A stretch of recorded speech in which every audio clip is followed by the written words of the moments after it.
take positions on issues and policy with the central goal of informing voters. Do we have any elected officials or candidates for office here tonight? Okay. I'd like to point out at the back of the room, we have, where's Kim? Kim and Betty. They have bling to sell, and we are also advertising back there our centennial celebration on March 31st. And then we also have voter registration available. Is that why you're waving your? Yes.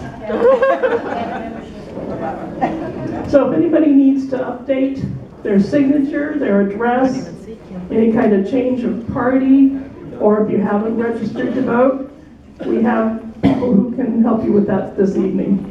And you have to do it by February 18th. To vote in the primary.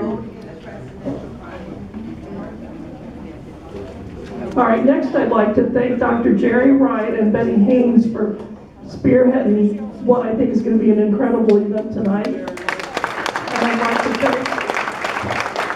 I'd like to thank Betty's Education Committee. They've done a fantastic job. They're the ones who've been running around setting up food and helping out in every way possible. That's her education committee. Right, it is Jerry's. Yes, but you helped get things started, didn't you? Am I wrong? Take credit where you can get it. Not good. All right, 2020 is kind of a year of centennials. For anybody who doesn't know, the League of Women Voters turns 100 tomorrow.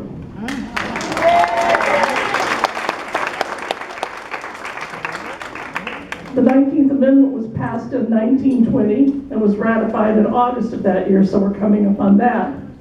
It's also a sad centennial because it was in 1920 that the Ocoee Massacre happened, where people attempting, this upsets me, to exercise the right to vote resulted in death and destruction in that community.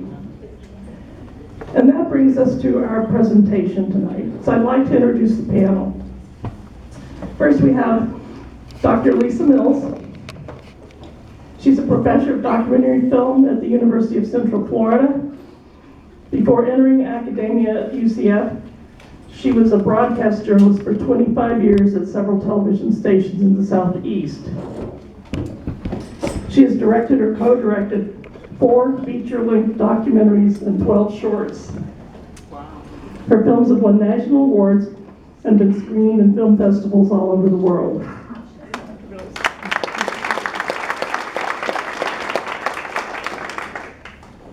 Next, well, they're not necessarily in this order, but Dr. Robert Casanello is at the end of the table. And he is a professor of history at the University of Central Florida. He is co-editor of Florida's Working Class Past, Current Perspectives of Labor, Race, and Gender from Spanish Florida to the New Immigration. His interests include social history, Southern history, race, gender, historiography, and museum studies. Dr. Casanello.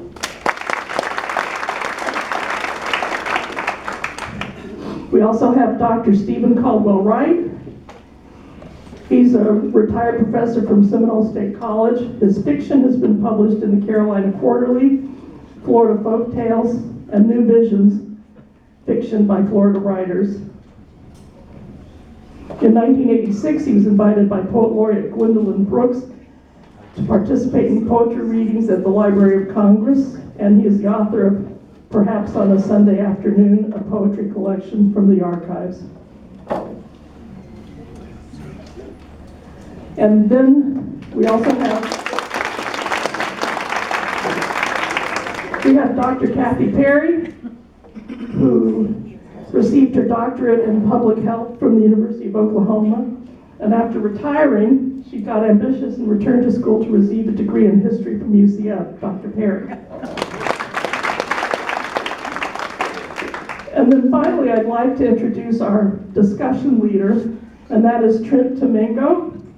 He's a professor of humanities at Seminole State College, where he teaches African American humanities, Renaissance and Baroque humanities, and medieval humanities. He has conducted public lectures and presentations on the Harlem Renaissance, Black cultural productivity and spirituality of the human condition, and his capacity as an arts and humanities consultant. He has served on many committees in the Central Florida arts community, to include Community Advisory Council for the University of Central Florida. So give a big round of applause to our panel. And we're going to start out by handing it off to Dr. Mills.